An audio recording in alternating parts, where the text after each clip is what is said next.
balik lagi bersama kita di podcast dengan nama terbaru yaitu Osama, obrolan singkat ala Maka. Jadi hari ini kita mau podcast lagi dengan narasumber yang lumayan spesial. Kalian bisa tebak gak siapa? Kak Yunita. Assalamualaikum guys. Jadi Kak Yunita ini merupakan ketua Perdisma yang akhir-akhir ini lagi naik daun nih guys. Hai Kak Yunita, apa kabar? Halo Kak Bilkis, halo semua. Alhamdulillah kabar aku baik. Nah, akhir-akhir ini kan sama kakak sering banget disebut-sebut sama Bapak Kepala Madrasah, yaitu Bapak Hubi Mukafa. Kira-kira bisa disebutin gak sih apa aja pencapaian-pencapaian kakak selama ini? Pencapaian aku ya? Untuk nyebutin pencapaian aku, mungkin aku cerita sedikit kali ya, boleh kan? Boleh. Oke. Suara. Jadi, waktu SMP, aku masuk ke SMP aja dulu ya. Sewaktu SMP itu, aku pernah mau diikutin lomba nih, pertamanya. Ikutin lomba cerpen, karena aku dari SMP tuh aku suka nulis gitu kan. Cuman aku masih belum berani untuk publikasi. Iya. Nah, jadi pas SMP itu, aku mau diikutin lomba dan bahkan udah didaftarin. Tapi aku nggak jadi, karena aku Kenapa tuh tuh? masih ngerasa karyaku tuh belum pantas. Nggak pede ya kak? Iya, nggak pede. Alhasil ya udah tuh aku pendam sendiri. Tapi di situ aku masih nulis. Aku memutuskan untuk masuk dunia literasi. Jadi aku tuh bener-bener yang apa ya? Kalau misalkan ada hal-hal tentang menulis tuh aku suka. Nah, waktu SMP aku juga punya draft buku kan. Itu belum aku publikasi. Tapi itu tuh baru terpublikasi waktu aku masuk kelas 10 SMA. Tapi kalau untuk di aplikasi-aplikasi aku udah nulis sejak lama. Cuman kalau misalkan buat publikasi buku, aku baru berani di kelas 10 SMA. Itu pun dapat pinangan dari penerbit. Jadi buku pertama itu, anggaplah buku pertama ya. Buku pertama itu ini judulnya di tengah. Yang mana tuh? Nah, Yang ini ya? iya. Ini adalah karangan pertama aku dari draft waktu kelas 7 dan itu baru diterbitkan waktu aku kelas 10. Kemudian aku juga nulis buku bareng sih, itu nulis buku bareng. Nah, ini yang kedua. Ini tuh Yang ini yang iya, bareng teman-teman. Iya, ini bareng teman-teman. Ini tuh perkumpulan sajak. Dan di perkumpulan sajak ini aku tuh bener-bener banyak beberapa teman-teman aku yang juga ikutan. Jadi kita tuh membuka bagaimana sih kita caranya biar sama-sama suka nulis, biar sama-sama tuh suka literasi kayak gitu. Ya Kak Yunita di halaman berapa nih? Punya aku ada di halaman 154 ya? 154. Punya aku ada di halaman 154 guys. Nah, terus waktu masuk kelas 10 nih, aku nulis buku bareng juga sama Bu Siti Kholiza. Guru Quran hadis. Iya, aku nulis bareng sama Bu Siti Kholiza dan ini hasil Yang ini ya. jadi totalnya tuh masih ada 3 buku untuk nama asli aku sih. Karena yang sebelum-sebelumnya pakai nama siapa tuh kak? Kalau yang sebelum-sebelumnya aku masih pakai nama samaran tapi belum aku bisa kasih tahu. Nanti pasti ada waktunya aku kasih tahu. Karena belum waktu Masih. itu belum pede untuk publikasi pakai nama asli ya kak. Jadi gitu guys. Nah, mungkin kalau kalian suka baca di Wattpad, karyaku juga banyak di Wattpad. Tapi ya gitu, bukan pakai nama asli aku. Terus sewaktu SMA itu aku diikuti lomba KSN. Cuman waktu pas aku ikut lomba KSN ini aku kalah. Jujur aku kecewa dong, nggak ada dong. Karena first time. Iya, karena first time tuh aku benar-benar lomba sains. Dan waktu kalah itu malah membuat aku jadi lebih semangat belajar lagi. Aku lebih banyak ngeluangin waktu aku tuh benar-benar untuk belajar kayak gitu. Hingga akhirnya aku tuh juga baru tahu loh ada KSM, yaitu kompetisi sains madrasah. Itu aku baru tahu dan aku didaftarin sebagai lomba bidangnya itu di bidang biologi.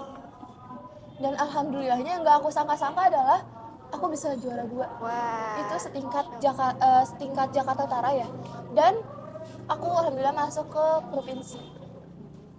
Keren ya guys. Terus aku juga sering ikut beberapa lomba online yang notabene tuh aku selalu nyari pasti yang sambil Zoom gitu loh. Jadi itu biar kita tuh tahu gitu. Biar kita tuh benar-benar ketahuan ngerjain sendiri kayak gitu. Dan alhamdulillahnya waktu kemarin aku menang lomba bahasa Indonesia dan biologi, yaitu juara 1. Keren Lihat ya nggak sih? guys. Kasih lihat nggak sih? Saya Boleh punya kaca? dong, boleh dong. Oke. Kasih Nah. lihat ya. Jadi ini Nih guys, aku juara 1 lomba bahasa Indonesia yang dan biologi. ini aku juara 1 lomba mapel biologi.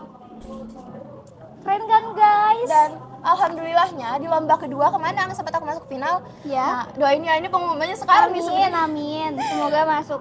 Ya, aku nggak tahu bisa menang atau enggak, tapi yang intinya aku udah bisa berusaha kayak gitu. Iya, betul. Terus aku juga beberapa kali ikut lomba karate karena aku kan cabangnya tuh kan aku suka banget ikut karate gitu kan. Jadi aku lomba karate yang pertamanya itu alhamdulillah aku juara 1 dan yang kedua alhamdulillah aku juara 2. Walaupun ada penurunan sedikit mungkin ya. Iya. Cuman menurut aku itu adalah sebuah hal yang menyenangkan. Keren loh, dia lomba bukan hanya di bidang akademik tapi di non akademik juga guys.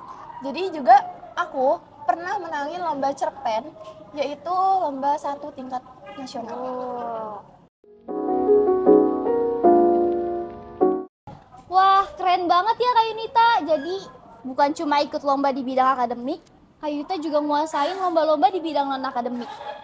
Jadi Kak, aku juga bukan cuman itu doang. Alhamdulillahnya, waktu pas aku nulis naskah itu, aku beberapa kali masuk ke penerbit gitu loh. Jadi kalau misalkan kan nggak semua naskah itu bisa diambil sama penerbit ya. Iya, betul. Pasti juga dipilih gitu. Dipilih. Dan alhamdulillahnya aku dapat pinangan sendiri dari penerbitnya. Masya Allah. Terus? Jadi penerbitnya bilang kalau misalkan diterbitin mau nggak gitu ya, jelas dong. Aku masih pertamanya aku tuh sempet nolak 4 penerbit ditolak. buku pas di waktu aku masih nulis di Wattpad itu beberapa kali aku tolak. Cuman karena aku mungkin udah siap ya, aku udah mulai siap dan alhamdulillahnya nih pas ada ini lagi aku juga pasti cari dong penerbit yang berkualitas lah intinya gitu kan. Alhamdulillahnya kita sama-sama cocok dan buku aku mau diterbitin. Doain ya teman-teman, ada 2 buku yang mau terbit yaitu bulan September nanti nih sekitar tanggal 15-an sama di bulan Oktober awal. Stay tune guys. Untuk judulnya nanti aku kasih tahu.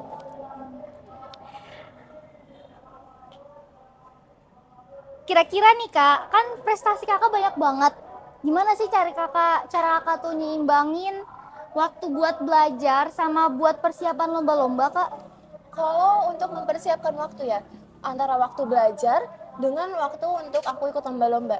Sebenarnya sih itu tergantung diri kita masing-masing ya. Cuman biasanya tuh aku selalu buat planning, aku selalu buat jadwal gitu. Bikin schedule ya? Iya, aku bikin schedule. Jadi tuh aku harus bisa menempatkan di mana aku ini gitu. Jadi aku harus seimbang gitu antara aku bener-bener. Jadi nggak cuman aku fokus kepada aku ngejar lomba-lombaku, tapi aku juga harus fokus sama sekolahku gitu. Jadi antara sekolah sama antara aku ikut lomba itu harus fokus gitu. Jadi harus mempunyai bidangnya masing-masing kayak gitu. Kira-kira nih teknik belajar apa sih yang Kakak gunain dan seberapa efektif metode belajar yang Kakak pakai biar bisa pakai dan dibanding yang lain lebih efektif mana sih? Teknik belajar. Iya. Teknik belajar yang biasanya aku gunain dan menurut aku ini adalah hal yang paling efektif, yaitu aku menggunakan teknik Pomodoro, di mana aku 20 menit untuk belajar, yaitu 5 menit untuk istirahat. Jadi aku pakai 25. Nah, di situ 20 menit itu aku benar-benar harus fokus. Jadi misalkan nih hari ini mapel aku tuh bahasa Indonesia, matematika, terus abis itu kimia kayak gitu. Nah, berarti selama 20 menit itu aku harus memfokuskan diri aku untuk, misalkan aku satu bidang ya, Iya. di bidang kimia. Aku harus belajar kimia itu benar-benar gitu. Jadi aku harus menempatkan titik fokus aku. Nah, tetapi kalau misalnya waktu aku udah habis nih 20 menit, pasti 5 menitnya itu aku pakai buat istirahat. Kan aku bilang 20 menit belajar dengan fokus, 5 menitnya untuk 5 istirahat. menitnya untuk istirahat. Dan kalau udah pas istirahat nih Kak, aku usahain aku nggak lagi megang buku, aku nggak lagi untuk baca-baca tuh aku nggak mau. Karena Jadi benar-benar dipakai Iya. buat istirahat ya. karena menurut aku itu adalah seharusnya tuh kalau istirahat ya istirahat, Iya, belajar ya belajar. Jadi gimana kita bisa menempatkan diri kita dan waktu kita gitu. Nah, itu selama 20 menit teman-teman, aku ulang selama 4 kali. Jadi kalau sekali pertama aku ini 20 menit udah berhasil, 5 menit juga ya termasuk udah berhasil, aku lanjut ke 2. Jadi 20 menit itu tuh bener-bener 20 menit itu, 25 menit itu aku bener-bener ulangin selama 4 kali. Jadi kalau misalkan udah diulangin 4 kali, itu aku pasti nambah waktu aku. Jadi misalkan aku nambahnya tuh 30 menit buat belajar dan 15 menit untuk istirahat. Istirahatnya lama karena menurut aku semakin kita banyak pelajaran, semakin banyak yang mau kita pelajari, itu tuh bakalan waktunya tuh kita pasti agak stres gitu kan dalam belajar. Jadi Ke pressure guys. jadi kita tuh harus gimana caranya kita tuh enjoy dalam belajar dan belajar itu nggak dijadikan menonton. Iya. Gitu.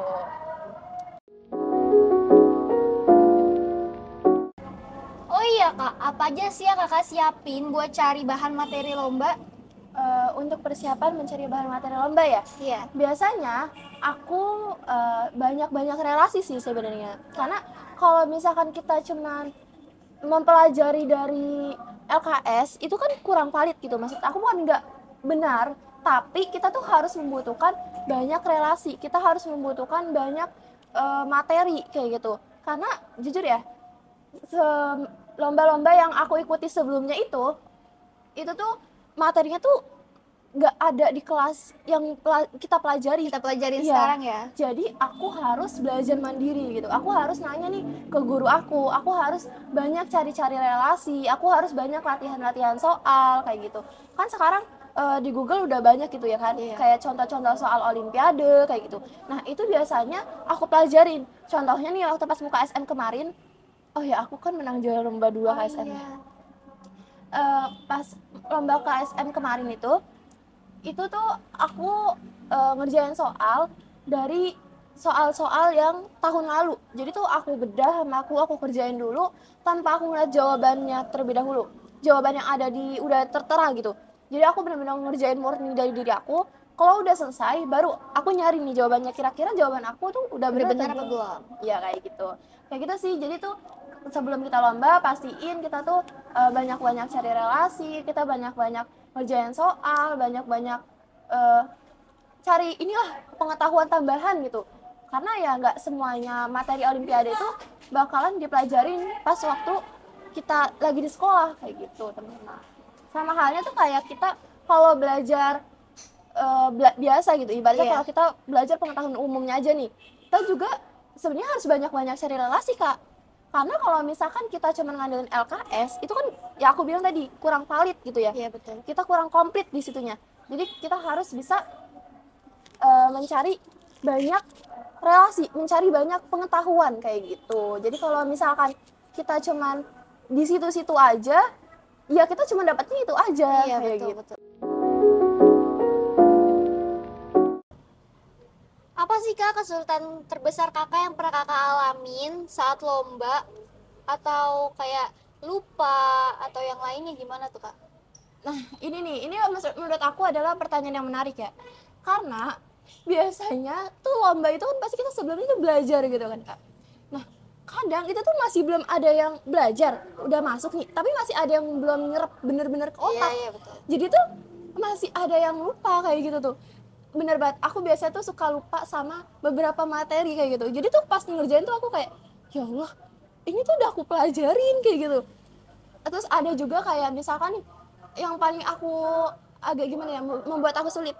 Kayak contoh soal itu belum bener-bener pernah aku iniin gitu. Belum pernah dikerjain, belum Iya. pernah ngeliat dan tiba-tiba jreng gitu pas lomba. Itu tuh pas otak tuh langsung ngeblank rasanya Iya kayak betul. aduh kayaknya tuh aku nggak bakal bisa ngejawab ini loh gitu. Tapi kalau misalnya kayak gitu pasti pertanyaannya aku lewatin dulu, jadi aku ngejawab usahain yang mudah dulu baru ke hal yang sulit kayak gitu. Pernah gak sih kakak ngalamin hal yang gak kakak seneng? Jadi kayak pas lagi lomba nih, kakak ngelihat ada yang curang, atau misalnya nih muncul kesulitan kayak tadi tiba-tiba. Itu sering banget sih, karena hal yang nggak aku senengin ya emang tadi kurang jujur gitu lah ibaratnya. Iya. Karena pernah aku lomba tapi tuh kayak jurinya tuh nggak jujur gitu, jadi Jurinya yang gak iya jujur. jurinya yang nggak jujur. Dimana tuh aku bener-bener curangin ya, aku down ya kan, aku pasti down. Cuman aku bilang ke diri aku, ya pasti semua pasti tahu kan, kalau misalkan suatu hari nanti apa yang kita perbuat itu pasti bakalan dihisap. Itu tuh selalu aku yakinin ke diri aku buat aku buat nambah semangat aku, biar aku tuh nggak terlalu down gitu, biar aku kalau pas itu nggak benar-benar nangisin hal itu. Jadi tuh aku bilang ke diri aku, ya udah, mereka yang nggak jujur, mereka yang bohong gitu ibaratnya, aku cuman ngejalanin semampu aku cuman bisa ngebuktiin gitu loh, walaupun aku dicurangin, setidaknya aku bisa jujur sama diri aku sendiri. Iya, Karena betul. sejujurnya ya, hakikat jujur itu tuh pada diri sendiri loh. Jujur kalau misalkan kita kayak ngerasa capek, jujur kalau misalkan kita tuh ngerasa lelah dengan apa yang kita jalanin kayak gitu. Jujur yang paling awalnya jujur sama diri kita sendiri. Kalau misalkan kita nggak bisa jujur sama diri kita sendiri teman-teman, kita juga bakalan susah untuk jujur ke masyarakat luas. Jadi saat kita ditempati di masyarakat luas, malah kita tuh kayak bukannya jujur tapi lebih banyak berbohong kayak gitu. Jadi usahain apa-apa itu kejujuran itu dimulai dari diri kita sendiri. Jujur dari hal-hal kecil, kemudian barulah ke hal-hal terbesar kayak gitu. Wah guys, bisa disimpulkan kan kalau Kak Yunita ini buat meraih prestasinya itu nggak mudah guys, banyak lika-likunya. Kira-kira kakak punya tips nggak nih buat penonton atau adik-adik kelas kita? Gimana caranya buat dapetin prestasi kayak kakak? Tipsnya, menurut aku sih banyak belajar, terus jangan merasa puas. Kenapa? Karena kalau misalkan kita langsung puas dengan hasil yang pertama, itu tuh kita bakal stuck di situ. Jadi aku bilang kita tuh nggak boleh merasa puas dengan apa yang udah kita raih. Kalau misalkan kita udah dapetin, misalkan nih Kak Bilkis juara gitu kan, maka kita juga harus banyak-banyak berlatih lagi gitu, karena pastinya bakalan ada hal-hal selanjutnya kayak gitu. Kalau misalkan kita langsung merasa puas, kita langsung merasa udahlah gue udah menang ini gitu, Kita bakal stuck di kita sana bakal langsung guys. stuck di situ aja. Kalau kita mau ada di level selanjutnya, kita harus menggali lagi potensi kita. Kita mampu nggak nih buat ke tingkat selanjutnya. Iya, Jadi betul. tuh kita harus benar-benar menggali diri kita harus benar-benar cari nih apa sih passion kita yang lain Iya, kayak gitu. betul. Jadi jangan cuma kita merasa puas dengan salah satu, tapi kita harus juga mencari hal-hal yang lain yang bisa emang itu bermanfaat bukan hanya untuk diri kita, tapi untuk orang lain kayak gitu. Terus usahain kalau misalkan belajar itu harus fokus, karena kalau misalkan kita buyar satu aja gitu, kita buyar itu tuh kita nggak bakalan bisa fokus sama sekali. Jadi tentuin fokus. Nah terakhir adalah ubah mindset.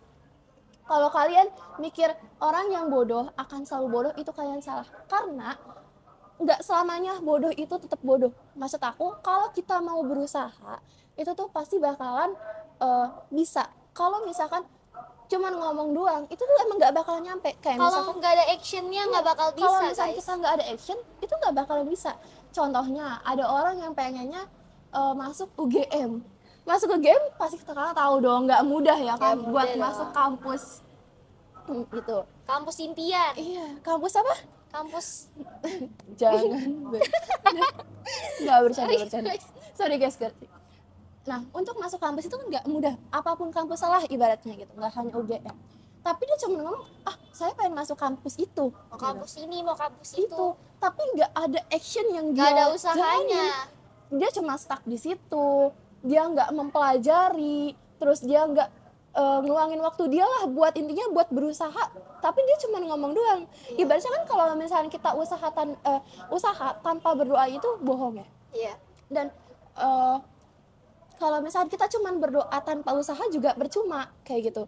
Jadi kalau misalkan kita punya impian, kalau misalkan kita punya cita-cita, usahain tuh kita benar-benar ngeluangin masa muda kita ini benar-benar untuk belajar, benar-benar untuk meraih itu semua kayak gitu. Karena kalau misalkan kita cuman main-main, kita cuman hanya ngomong kosong, itu tuh nggak bakalan sampai. Sama seperti yang aku bilang, kalau misalkan kita cuman nganggap orang itu kita cuman bilang mindset kita cuman bodoh itu akan samanya jadi bodoh, itu tuh nggak seperti itu sebenarnya. Nggak ada. Sebenarnya kalau kita mau belajar, mau usaha, kita bakal bisa jadi di naik atas. kayak gitu. Oke Kak, terima kasih udah ngeluangin waktunya. Seru banget ya buat podcast hari ini, keren banget kita nge-interview Pak Ketua kita sendiri. Kira-kira ada yang mau disampaikan lagi nggak nih Kak? Satu kutipan kecil, yaitu aku mau bilang semangat buat untuk meraih semuanya. Kalian jangan putus asa cuma sampai di situ aja. Kalau misalkan masih punya mindset yang jelek tentang impian kalian, itu hapus gitu. Bermimpilah setinggi mungkin, tapi jangan lupa jalan Tuhan.